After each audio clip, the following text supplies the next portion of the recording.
Hello everyone. नमस्कार दोस्तों। True IAS and PCS में आप सभी का स्वागत है। आज के लेक्चर में हम लोग बात करते हैं। आज हम लोग इस लेक्चर में कंपोनेंट्स जानेंगे, सोर्सेज जानेंगे कैपिटल रिसीट के। ठीक है, यही रह गया आई थिंक कैपिटल रिसीट हमारा ये करना इन टर्म्स ऑफ रिसीप्ट वाला जो कंपोनेंट थे। इस डायग्राम को भूले तो नहीं ना। ये रेवेन्यू रिसीट में जो बजट गवर्नमेंट रिसीट में जो हम कर रहे थे, हमने रेवेन्यू रिसीट कर लिया, टैक्स रेवेन्यू कर लिया जिसमें हमने डायरेक्ट टैक्स के बारे में भी पढ़ लिया, इनडायरेक्ट टैक्स के बारे में भी पढ़ लिया, और नॉन टैक्स रेवेन्यू के सभी कंपोनेंट्स मैंने आपको बहुत प्यारी तरीके से आराम से बता दिए। एक चीज़ याद रखना सब लोग, ईशा, एस्टीट के बारे में आने वाले समय में क्वेश्चन आ सकता है। ठीक है, अलग से क्वेश्चन आ सकता है। अर्पित, आपको याद होगा एस्टीट और स्पेशल असेसमेंट को वैसे तो टैक्स ही बोला जाता है, लेकिन फिर भी नॉन टैक्स रेवेन्यू की कैटेगरी में इसलिए डाला था हम लोगों ने क्योंकि ये रेगुलर नहीं है सरकार के पास, है ना। ऐसा नहीं होता ना कि किसी का वंश ना बचे या फिर हर जगह से कोई प्रोजेक्ट वगैरह आ रहा हो। हमने डिस्कस करा था, अगर हल्का फुल्का याद हो, है ना, ये चीज़ है। ओके, आज के लेक्चर में हम लोग बात करेंगे कैपिटल रिसीट की और इसके कंपोनेंट्स को देखेंगे। ठीक है, सबसे पहले अपने बेसिक एस्पेक्ट बिल्कुल भूलना मत। कैपिटल रिसीट वो गवर्नमेंट के पास आने वाला पैसा होता है, उसके सोर्सेज होते हैं जिससे या तो बर्डन क्रिएट होता है सरकार के ऊपर लाइक बोरिंग, या जिसकी वजह से एसेट्स रिड्यूस होते हैं डिस इन्वेस्टमेंट। कुल मिलाकर अगर मैं इससे कहूं ठकुराइन, लाइबिलिटीज क्रिएट हो रही है और एसेट रिड्यूस हो रहे हैं, और इतना होने के बाद सरकार के पास पैसा आ रहा है, दिस इज अ पॉजिटिव पैसा या नेगेटिव पैसा?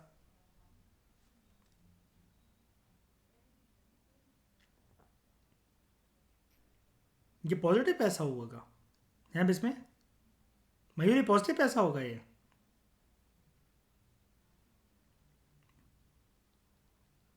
नेगेटिव एस्पेक्ट है ना अर्पित, बताओ। जिस चीज़ की वजह से अगर लाइबिलिटी क्रिएट हो जाए और एसेट रिड्यूस हो जाए तो ये पॉजिटिव चीज़ है ना। बेसमें लोन लोन ले लेकर अगर पैसा, मतलब बोरो कर करके अगर पैसा आने लगा, लोन ले लेकर, और या फिर चीज़ें बेच बेच कर, कब तक चला लोगे उस पैसे को, है ना। तो ये नेगेटिव एस्पेक्ट है। ठीक है, बेसमें शब्दों का प्रयोग सोच समझ के इंटरव्यू रूम में। क्या?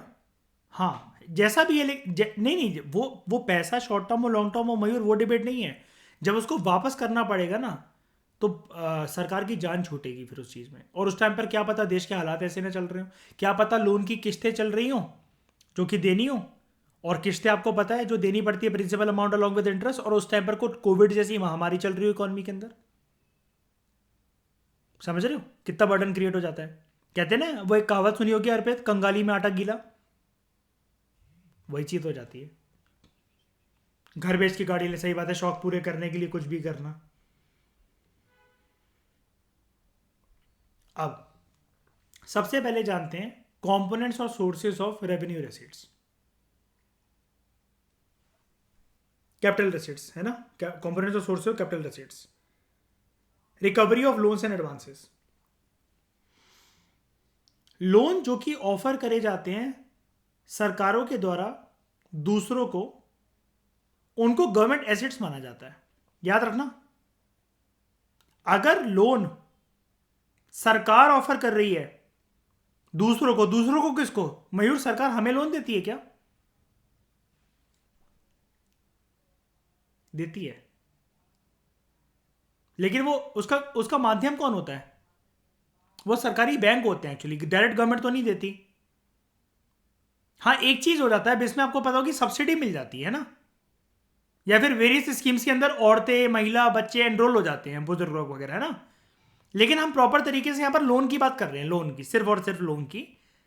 लोन्स जो कि गवर्नमेंट के द्वारा ऑफर करे जाते हैं, ठीक है। हम ऐसा मान लें कि सेंट्रल बैंक यहां पर स्टेट गवर्नमेंट्स को लोन दे रहा है, ऐसा करके मान लें, बताओ। सेंट्रल गवर्नमेंट स्टेट गवर्नमेंट्स को लोन दे रही है, केंद्र की सरकार राज्य की सरकारों को लोन दे रही है, ठीक है। ये ना सरकार के लिए जिसने लोन दिया है, जिस सरकार ने अभी, और ऐसा तो है नहीं राज्य की सरकारें तो लोन नहीं देंगी ना दूसरे राज्य की सरकारों को, ऐसा कभी होता है क्या? अगर राज्य की सरकारों को लोन लेना है तो वो किसके पास जाएंगी, अप्रोच किसको करेंगी? सेंट्रल गवर्नमेंट को, है ना, सेंट्रल बैंक को भी कर सकते हैं, लेकिन हम यहाँ पर क्योंकि ईशा पहले थोड़ा सा गवर्नमेंट के पर्सपेक्टिव से जान रहे हैं, ठीक है, इसलिए क्योंकि हम अभी फिजिकल कंपोनेंट पढ़ रहे हैं ना सारा का सारा। Loans offered by the government, जो गवर्नमेंट ऑफर करती है लोन्स, वो गवर्नमेंट के लिए एसेट्स हैं, बिकॉज इट ओज मनी डेट इट्स लैंड, वो पैसा उसी का है जो कि उसने उधारी पर दिया है।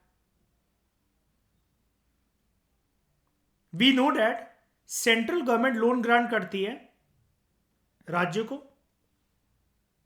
केंद्र शासित प्रदेशों को, पब्लिक सेक्टर इंटरप्राइजेस को, उससे जुड़ी दूसरी पार्टीज को, और अगर कंट्री इतनी केपेबल है तो फॉरेन गवर्नमेंट्स को भी, छोटी छोटी कंट्रीज को, ताकि वर्चस्व बना रहे। जैसे श्रीलंका को दे दिया, नेपाल को दे दिया, भूटान को लोन दे दिया, मालदीव्स को दे दिया। और इंडिया के बारे में ये चीज ना काबिल तारीफ है, आप लोगों ने सुना होगा कि इंडिया का स्टेटस वैसे है क्या, क्या स्टेटस है इंडिया का? अब इसमें एलडीसी है कि डेवलपिंग कंट्री है या फिर डेवलप्ड कंट्री है? बताओ। डेवलपिंग कंट्री है। मयूर एलडीसी बोल रहे थे क्या? नहीं नहीं नहीं डेवलपिंग कंट्री, लीजर कंट्री, पागल हो गए। वो इंटरव्यू रूम में कहेंगे जाओ अगले साल आना जब डेवलपिंग बन जाएगी इंडिया। तो हाँ, ये भी आंसर सही है, मैं बना दूंगा, मुझे सेलेक्ट कर लो, पहले ट्राई करके देख लो एक साल के लिए। तो इंडिया डेवलपिंग कंट्री है, लेकिन फिर भी इंडिया के बारे में, उसकी फॉरेन डिप्लोमेसी के बारे में ये कहा जाता है, आप लोगों ने सुना होगा अब इसमें, है ना, कि India being a developing country इकलौती ऐसी कंट्री है जो डेवलपिंग स्टेटस की अर्पित, लेकिन फिर भी आसपास के पड़ोसी राज्यों को या दूर दराज के छोटी छोटी कंट्रीज को लोन बांटती हुई फिरती है। और लोन, बात यहाँ पर लोन की नहीं है, sorry, I am extremely sorry, loan बांटती हुई नहीं फिरती है, ग्रांट। लोन तो चाइना देता है जो कि फंसा लेता है। याद है कंटेम्पररी वर्ल्ड पॉलिटिक्स की discussion, string of pearls policy, मैंने बताया था चाइना कैसे नेकलेस बिछाता चला जा रहा है और वो घेर ले रहा है। और श्रीलंका का एग्जांपल अक्सर मैं आप लोगों को देता हुआ आया हूं। कौन सा पोर्ट था? वो जो पोर्ट है 99 सालों के लिए लीज पर रख लिया चाइना ने, Hambantota. Recovery of such loan is treated as capital receipt, ठीक है, इस सारे लोन की जो रिकवरी होगी, because it causes reduction in the assets of the government. ये मुझे कोई एक्सप्लेन कर सकता है ये चीज कैसे, अगर लोन की रिकवरी होगी तो इसकी वजह से एसेट्स कैसे रिड्यूस होंगे?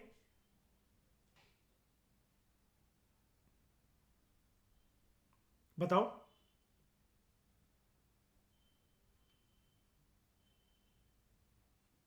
एनीवन?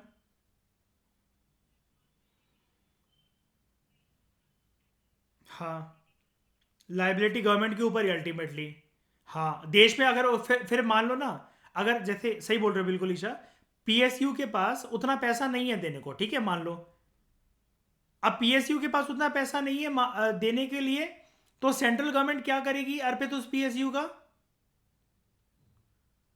हाँ, अब गई तो एक तरीके से गई तो सरकारी चीज ना हाथ से। ये बहुत इंपॉर्टेंट पॉइंट है, recovery of loans and advances by the government. Isha देख रहे हो उसमें, मतलब डेप्थ एनालिसिस काफी है इसके अंदर इस पॉइंट के ऊपर। लोन्स जो कि सरकार के द्वारा ऑफर करे जाते हैं दूसरों को, वो गवर्नमेंट एसेट्स हैं। अभी तक ये वाली लाइन सुनकर हमें ऐसा लग रहा था कि हाँ सरकार के पास पैसा आता होगा बिकॉज वो उसका मनी है, और जब ये मनी वापस आएगा तो मनी के साथ साथ, प्रिंसिपल अमाउंट के साथ साथ क्या आएगा? इंटरेस्ट भी आएगा।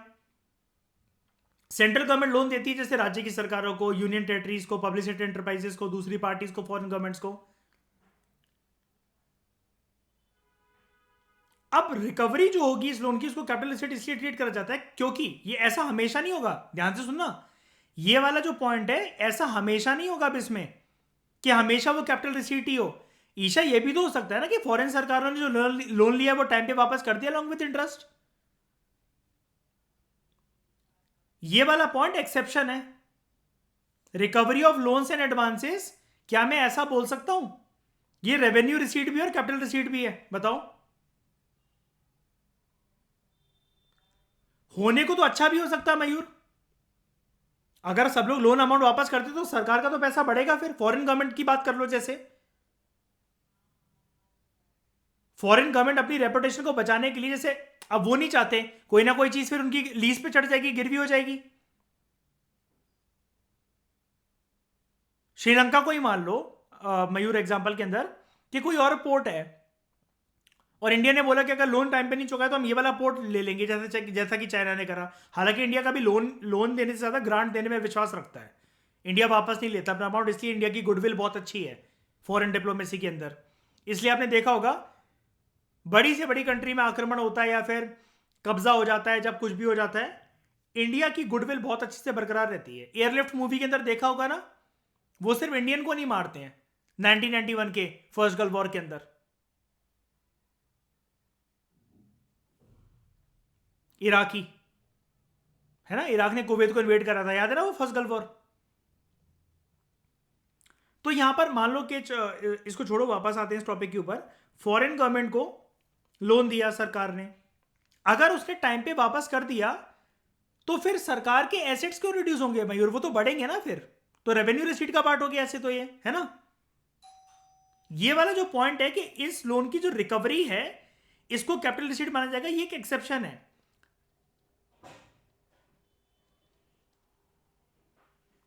ये एक एक्सेप्शन इसलिए मयूर क्योंकि रिकवरी अगर हो रही है, जरूरी नहीं है वो कैपिटल रिसीट ही होगा, कि जरूरी नहीं है क्योंकि इसकी वजह से एसेट्स के अंदर रिडक्शन ही होगा। फॉरेन गवर्नमेंट लोन अगर वापस ना करे तब अलग बात है। अब एसेट्स कैसे रिड्यूस होंगे अगर, अर्पित मुझे बता सकते हो, अगर फॉरेन गवर्नमेंट लोन वापस ना करे, loan amount, principal amount along with interest, तो उससे एसेट्स कैसे रिड्यूस होंगे? क्योंकि वो पैसा तो गया देश के बाहर दूसरे उसको, और हमें उम्मीद थी कि टाइम पर वापस आ जाएगा, लेकिन नहीं आ पाया। ऐसे ही मान लो, ये तो चलो विदेशी बात हो गई, देसी बात करो। पब्लिक सेक्टर एंटरप्राइजेस, उन्होंने लोन लिया या फिर राज्य की सरकारों ने लोन लिया, वो नहीं दे पा रहे और उनकी सिक्योरिटीज वगैरह जो भी थी वो कोलैप्स हो गई। अल्टीमेटली सेंट्रल गवर्नमेंट का जो तिजोरी है, कंसोलिडेटेड फंड ऑफ इंडिया, उससे जो जितना पैसा था लोन नहीं दिया होता तो उतना तो फिर मयूर बर्बाद हो गया ना वो पैसा। जैसे जब बैंक वाले कब्जा करते हैं, जब कोई मतलब बहुत टाइम तक जब किस्तें वगैरह नहीं भर पा रहा किसी की प्रॉपर्टी वगैरह जो है, सबसे पहले अर्पित उनके पास एक ऑप्शन होता है कि जल्द से जल्द नीलाम कर दो इसको, जो रेट चल रहा है अभी करेंटली। लेकिन वो एक घाटे का सौदा होता है उनके लिए, इसलिए वो बार बार मतलब बोल रहे होते हैं कि देखो मान जाओ, एनपीए के अंदर डाल देंगे, ऐसा हो जाएगा वैसा हो जाएगा। बहुत फोन आते हैं, घर पे विजिट करते हैं, है ना। ये सब वो लोग क्यों कर रहे होते हैं? क्योंकि बैंक वाले जानते हैं उन्होंने जितना लोन ले रखा था उस चीज को बेचकर, जिसको कोलेटरल के तौर पर रखवा रखा है, उनको कभी उतना पैसा रिकवर होगा ही नहीं, है कि नहीं अर्पित? हमेशा हमेशा नीलामी कर कर बेच कर वो चीज उतना रिसीव नहीं कर सकता ना बैंक, अगर ऐसा है। और तो फिर ये तो फिर घाटे का सौदा है बैंक के लिए भी और उसके लिए भी। और ये भी हो सकता है, ये भी हो सकता है कि जिस प्रॉपर्टी के ऊपर लोन वगैरह रखवाया गया हो वहां पर उसकी कीमत एकदम से गिर जाए और 3-3 4-4 साल तक ना बढ़े, तो बैंक फिर अटक के रह जाएगा उस टाइम पे। बैंक को भी तो पैसा चाहिए होता है ना सर्कुलर फ्लो को मेंटेन करने के लिए। बताओ, हमने पढ़ा था मनी इन बैंकिंग के अंदर, मतलब जितना भी, मतलब वो तो चलो हर साल बदलता रहता है, कोई बात नहीं, वो तो हम इकोनॉमिक सर्वे के अंदर देख लेंगे। मुझे भी नहीं पता मयूर एक्चुअली कितना परसेंट क्या होता है, लेकिन कुल मिलाकर बैंक को पैसा तो चाहिए होता है ना। बैंक आपको लोन दे दे ईशा, और बैंक को रिकवरी ना मिले उस चीज की, कि ना प्रिंसिपल अमाउंट आ रहा है ईशा से ना इंटरेस्ट आ रहा है, तो बैंक फिर आगे वो नहीं कर सकता ना। तो आप बीइंग का कस्टमर जिसने बल्क में लोन बोरो कर लिया है, पहले अपनी बहुत अच्छी सिविल दिखाकर, बैंक को पागल बनाकर, उसके बाद बैंक का तो आपने रास्ता रोक दिया एक तरीके से, बैंक घाटे में जा रहा है। ऐसे 5-6 कस्टमर अगर मिल गए बैंक को, तो ऐसा बैंक तो कोलैप्स कर जाएगा मयूर, अपना स्टैंडर्ड रेस करने से पहले ही। नहीं, हर्षद मेहता क्या करता था, अनिल अंबानी ने क्या करा, ये सब ऐसी तो हुए। और बैंकों के ऊपर इसकी वजह से एनपीए हो जाता है, होता कि नहीं होता अर्पित बताओ? तो रिकवरी ऑफ लोन्स एंड, एक second, recovery of loans and advances जो है, क्या ये आप लोगों को समझ में आया कि दोनों कैटेगरी में कैसे फिट होगा? बताओ। मैं इसको कह रहा हूं ये रेवेन्यू रिसीट भी हो सकता है। रेवेन्यू रिसीट की डेफिनेशन क्या थी?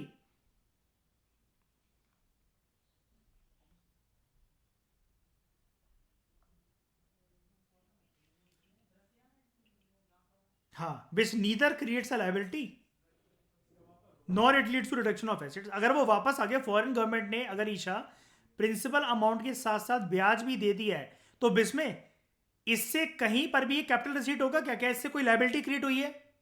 पैसा वापस आ गया, ब्याज के साथ साथ अर्पित लायबिलिटी कोई क्रिएट हुई है क्या? एसेट कोई रिड्यूस हो रहे हैं क्या इससे? नहीं ना, ऐसा तो कुछ नहीं है ना अर्पित।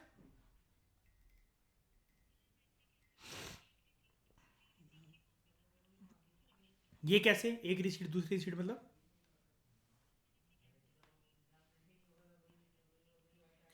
नहीं, हाँ, लेकिन मैंने बोल दिया लेकिन इसलिए मान रहे क्योंकि ये एक्सेप्शन है। ये वाली कंडीशन अगर जुड़ेगी, ये जो मैं ये वाली जो लास्ट में जो लाइन है अगर ये जुड़ेगी तभी फिर ये कैपिटल रिसीट होगा। Recovery of such loans is treated as capital receipt because it creates it causes reduction in the assets of the government when other party fails to pay the loan amount along with interest. ये line add कर लेना। When borrower fails to पे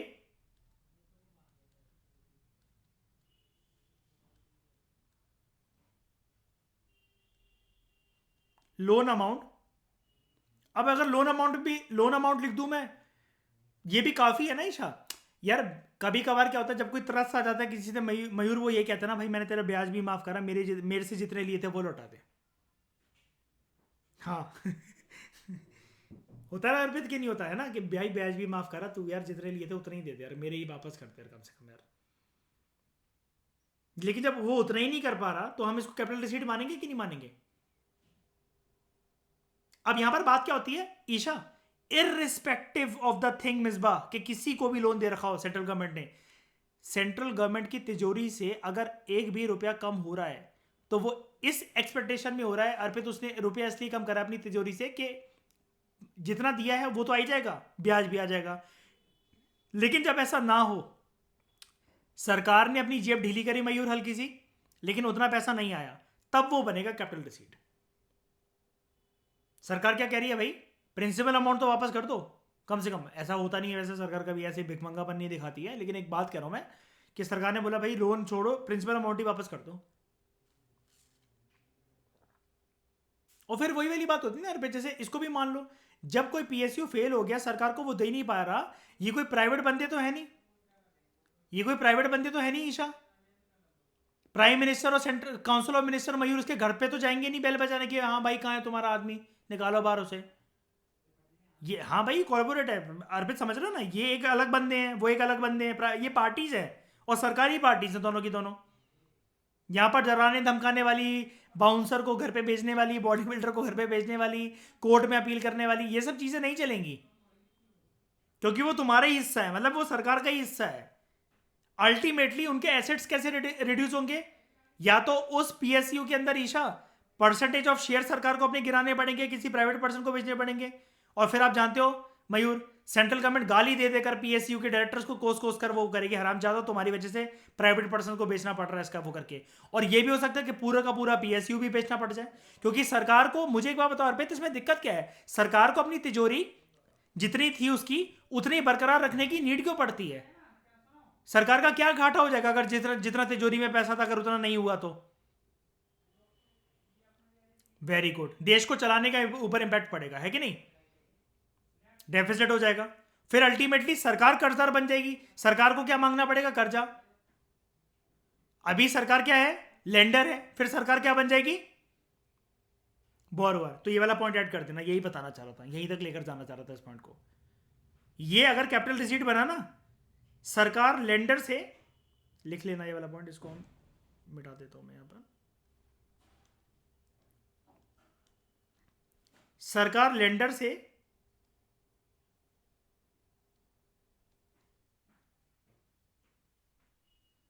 borrower बन जाती है। Clear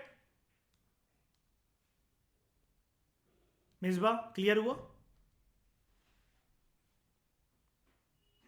exception, हाँ बिल्कुल obvious ही बता, एक्सेप्शन केस पूरा एक्सेप्शन है।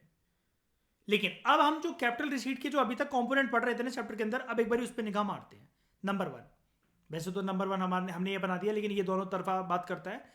डिसइन्वेस्टमेंट मयूर, दोनों तरफा बात नहीं हो सकती ना, डिसइन्वेस्टमेंट या फिर ये बोरिंग वाला जो पॉइंट है इसमें, है ना? Disinvestment it is opposite of investment. Investment में आप क्या करते हो? आपने कोई चीज अमाउंट इन्वेस्ट कर रखा होता है और जितना इन्वेस्ट कर रखा होता है वो तो वापस मिल ही जाता है, अलॉन्ग विथ उसके ऊपर की मलाई भी मिल जाती है, राइट। डिविडेंड, गवर्नमेंट जो है वो फंड रेज करती है, पैसा क्रिएट होता है फ्रॉम डिसइन्वेस्टमेंट। लेकिन ये जो पैसा क्रिएट होता है ये अच्छी चीज नहीं है। जैसे अर्पित अभी आपने बोला था कि क्या बोला था, क्या बेचकर क्या ले लेना, घर बेचकर गाड़ी ले लेना, है ना, ऐसा कुछ बोला था ना।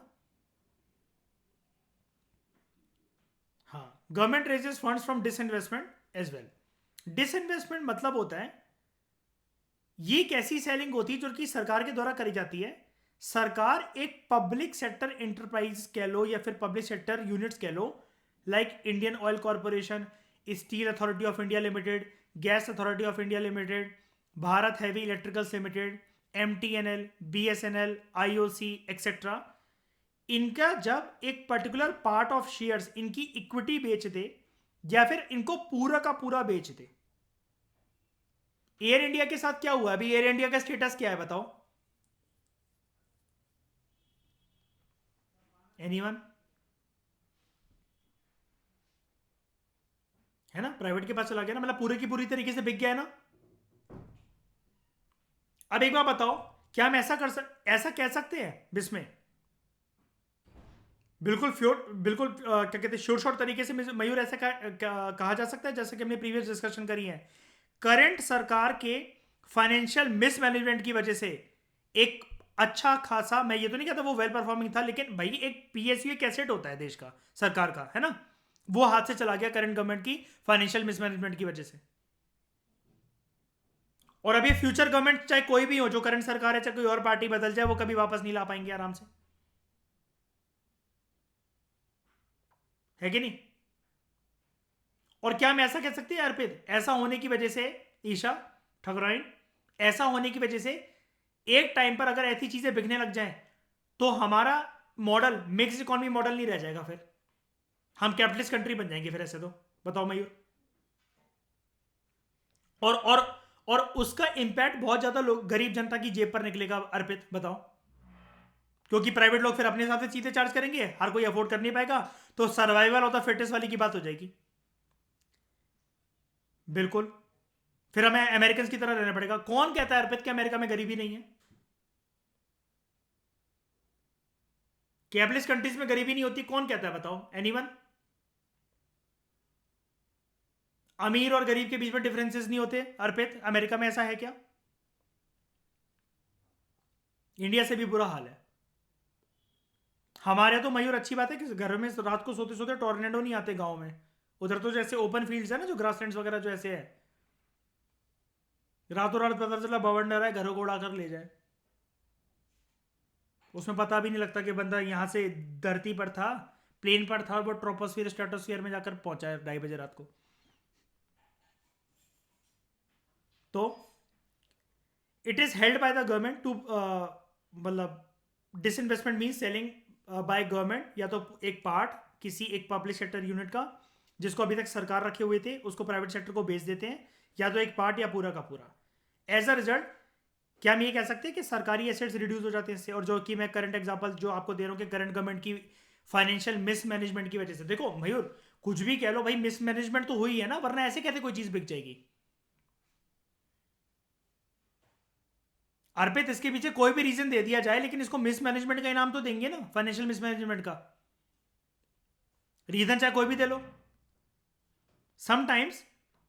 हाँ, अब सरकार ये कहे कि हमारे पास ये था वैसा था, हमें फंड रेज करना था, वो करना था, तो ऐसे तो कोई एक गलत सरकार आ जाए अर्पित मयूर, और वो पूरे के पूरे ऐसे देश को बेचकर ऐसे जो सरकारी चीजें उनको बेच के निकल जाए। और जो करंट आने वाली जो सरकारें होंगी वो कैसे देश को देखेंगी फिर, कैपिटलिस्ट कंट्री को, क्योंकि मिक्स इकोनॉमी मॉडल तो खो ही चुका होगा पूरा का पूरा, राइट।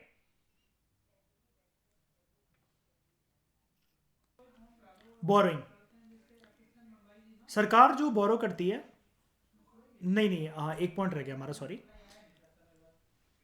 ड्यू टू डिसइन्वेस्टमेंट दोस्तों, गवर्नमेंट एसेट जो होते हैं ना वो रिड्यूस हो जाते हैं। समटाइम्स डिसइन्वेस्टमेंट को हम लोग प्राइवेटाइजेशन भी कहते हैं। जैसा कि मैंने अभी आपको बताया, एक बात मैंने आपको रेज करी ना अभी इंपॉर्टेंट, कि अगर ऐसा होता चले तो फिर इसकी वजह से हमारी देश में तो ठकुराइन, एक बात बताओ, प्राइवेट इकोनॉमी पूरी की पूरी आ जाएगी। अभी हमारे देश में क्या चलती है? Mixed economy model. Mixed economy model जहां पर पब्लिक प्लस प्राइवेट सेक्टर को एग्जिस्ट करते हैं। दे को एग्जिस्ट। ये को एग्जिस्ट किस फॉर्म में होता है? याद करो, हमने डिस्कस करा था इसको पोस्ट इंडिपेंडेंस में, जब वो जो प्लानिंग इकोनॉमी वाला जो प्लानिंग डेवलपमेंट वाला जो चैप्टर करा था। इस प्लान से लाया गया था इन दोनों सेक्टर्स को कि शुरू में जो कमान है इकोनॉमी की, commanding heads of the economy है, उसको पब्लिक सेक्टर संभालेगा। याद है वो पोस्ट इंडिपेंडेंस की डिस्कशन चैप्टर 3, है ना? पब्लिक सेक्टर संभालेगा। पब्लिक सेक्टर क्योंकि किस लिए एग्जिस्ट करता है? लोगों को गुड्स एंड सर्विसेज देने के लिए चीपर रेट्स में, सोशल वेलफेयर के लिए। और जो चीजें पब्लिक सेक्टर नहीं बना सकता, इन्वेंट नहीं कर सकता, वो प्राइवेट सेक्टर करेगा। वो प्राइवेट सेक्टर करेगा, है कि नहीं? ये चीज है। ओके। अब क्या है, समटाइम्स डिस इन्वेस्टमेंट को हम लोग प्राइवेटाइजेशन भी कहते हैं, because it involves transfer of ownership of public sector enterprises to private sector. यहां से यहां खिसक जाती है। कैसे खिसक जाती है? सरकार क्या कर देती है? सेल आउट, बेच देती है। ठीक है। फिर बात करते हैं बोरोइंग की। सरकार दो जगह से बोरो करती है, डोमेस्टिक बोरोइंग और एक्सटर्नल बोरोइंग। एक्सटर्नल बोरोइंग फटाफट मुझे बता दो कहां से होती है external borrowing? Foreign governments, foreign institutions, international financial institutions like IMF, world bank etcetera. Domestic borrowing कहां से होती है? आरबीआई। अब देखते हैं इसको। जो फंड्स रेज करे जाते हैं सरकार के द्वारा बोरोइंग के माध्यम से, याद रखना, बोरोइंग के माध्यम से, इसको कैपिटल रिसीट ही ट्रीट करा जाता है, बिकॉज ये एक लायबिलिटी क्रिएट करते हैं सरकार के ऊपर ऑफ रिटर्निंग लोन्स। उनको लोन अमाउंट देना पड़ता है वापस। ये जो फंड्स हैं, ये बोरिंग अमाउंट तो देना पड़ेगा ना।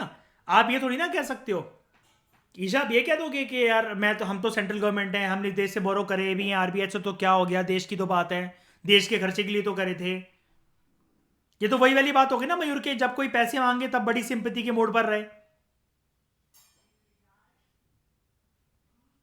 हाँ, these funds are borrowed from open market.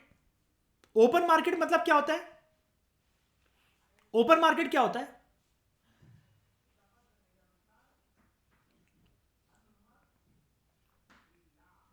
जनता से। Very good. किस फॉर्म में? Very good. बॉन्ड्स वगैरह को वो करके। बॉन्ड आप जानते हो नहीं, पेपर टाइटल होता है। आपसे कहा जाता है आप आज इस पे 100 रुपए लगाओ, just have patience for some months और सम ईयर्स, इतने टाइम के बाद इसकी एक्सपायरी होगी, हमारे पास लेकर आना और हम आपको 110 रुपए दे देंगे। राइट?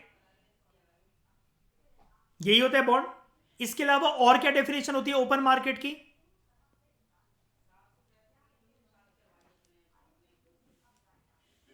शेयर्स वगैरह से पैसा उठाना। लेकिन जनरली ओपन मार्केट के अंदर बॉन्ड्स होते हैं। सरकार सिक्योरिटीज भी रिलीज करती है, अगर वो सिक्योरिटीज जो होते हैं वो शेयर्स की फॉर्म में सर्कुलेट होते हैं, जिनमें ट्रेडिंग्स होती हैं। आप एक मुझे बताओ, ये पंजाब नेशनल बैंक, एसबीआई, ठीक है, और मान लो ये जो gas authority of India limited है, क्या इनमें ट्रेडिंग नहीं होती है? क्या इनके शेयर्स नहीं होते हैं? होते हैं। अब शेयर्स जो होल्ड करके बैठे रहते हैं ये लोग, वो जिसने बाय करा, मान लो अर्पित आपने 1 crore gas authority of India limited के शेयर्स बाय करे, वो पैसा किसके पास गया? है ना, मतलब पीएसयू के पास गया। आपको प्रॉफिट कब मिलेगा? आप उस शेयर को होल्ड करके बैठे हो, जब कंपनी वो प्रॉफिट करेगी, यानी कि वो शेयर अमाउंट चाहे भले 1 रुपए बढ़े, चाहे 10 रुपए बढ़े, चाहे 1000 रुपए बढ़ जाए, है ना? इसलिए तो आपने लिया होगा। ये चीज है। आरबीआई से मेन सोर्स है सरकार के लिए बोरो करने का। लेकिन आरबीआई से जो बोरिंग रिक्वायरमेंट्स होती है ना, वो बहुत स्ट्रिक्ट होती हैं। सरकार को अच्छे फॉर्मेट के अंदर अपनी सिक्योरिटीज देनी पड़ती हैं ना, उतने वर्थ की।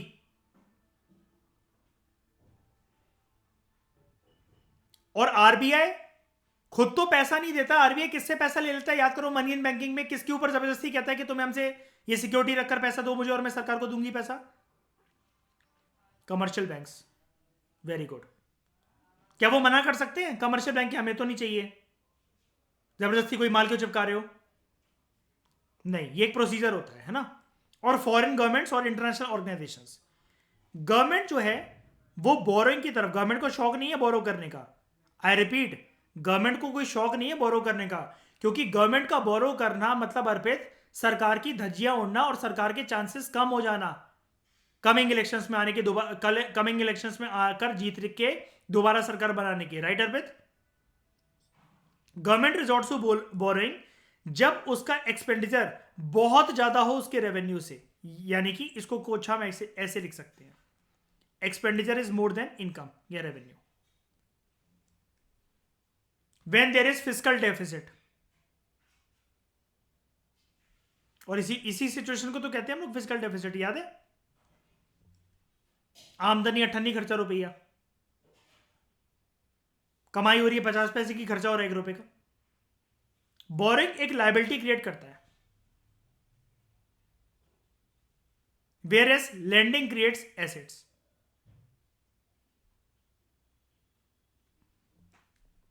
याद है? लेकिन उसने हमें ऊपर क्या किस चीज में फंसा दिया था? सरकार यहां पर लैंड ही तो कर रही थी, वो एसेट्स क्रिएट करता है, इसने ये भी बोला, लेकिन बस इसने क्या बोला कि जब वो एसेट्स के अंदर गिरावट तब आ जाएगी जब वो लोन अमाउंट रिकवर ना हो सके। राइट? ठीक है। फिर है स्मॉल सेविंग्स। कैपिटल रिसीट का एक पार्ट और है, गवर्नमेंट रिसीट का एक पार्ट और है। It includes small savings like post office deposits, public provident fund deposits, national saving certificate and किसान विकास पत्रास। ये स्मॉल सेविंग्स है।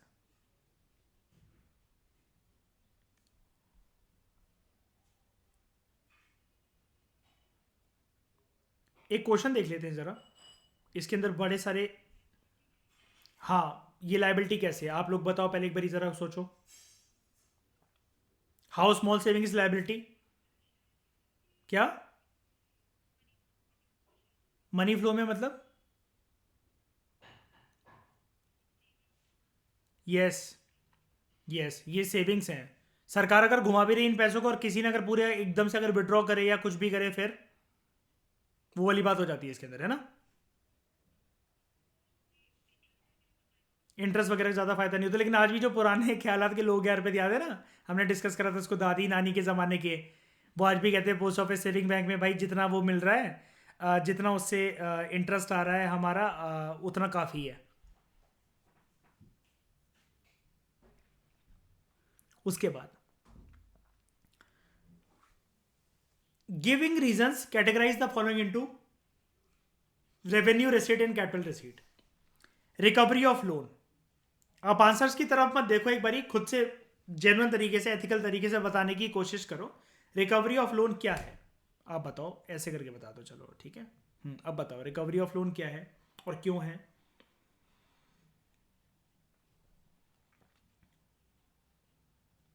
दोनों हो सकता है वैसे तो, दोनों अभी हमने पढ़ा, देखो दोनों हो सकता है। इसमें लिखा हुआ है it is a capital receipt, it reduces financial asset, जरूरी तो नहीं ना ऐसा हो। इसने तो बुक के यहां से इंस्पिरेशन लेकर इधर लिख दिया है ना, हम तो एक बियॉन्ड जाकर एक एक पहलू देख चुके हैं ना इसका। तो ईशा मयूर, जरूरी तो नहीं है ना ऐसा हो, ठीक है। दूसरा, कॉरपोरेशन टैक्स, टैक्स आना मतलब क्या, अच्छी बात है कि बुरी बात है?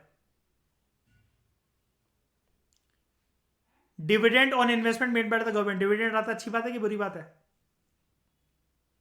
है ना। तो ये दोनों रेवेन्यू रिसीट्स के पार्ट है, because they neither create liability, ना ही इससे एसेट रिड्यूस हो रहे हैं। पीएसयू को बेच देना, एयर इंडिया को बेच दिया, अच्छी बात है बुरी बात है? क्यों? क्योंकि इससे क्या कम हो जाएगा सरकार का लायबिलिटी, तो इससे लायबिलिटी तो क्रिएट नहीं हो रही है, लेकिन कम क्या हो गया? एसेट। और कैपिटल रिसीट की डेफिनेशन क्या कहती है? दोनों में से कोई भी एक काम हो जाए, दोनों ही हो जाए, या तो लायबिलिटी क्रिएट हो या तो क्या कम हो जाए? एसेट। सरकार ने किसी को लोन दे रखा है, उस पे ब्याज मिल रहा है, अच्छी बात है बुरी बात है? जब मैं अच्छी बात कह रहा हूं तो समझ गया ना, वो अच्छी बात मतलब रेवेन्यू रिसीट, बुरी बात मतलब कैपिटल रिसीट। तो क्या है? Revenue receipt. क्यों? ना ही ये लायबिलिटी क्रिएट कर रहा है, ना ही इसकी वजह से एसेट कम हो रहे हैं। Dividend received from public enterprises. Dividend हमेशा किस नेचर का होता है, चाहे कोई भी रिसीव करे?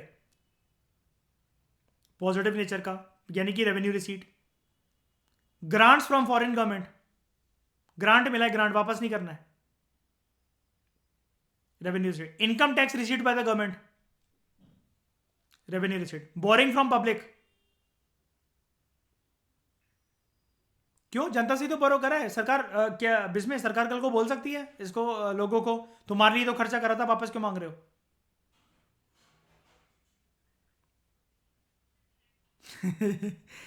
हाँ, हाँ खुद ही का पैसा, ठीक है।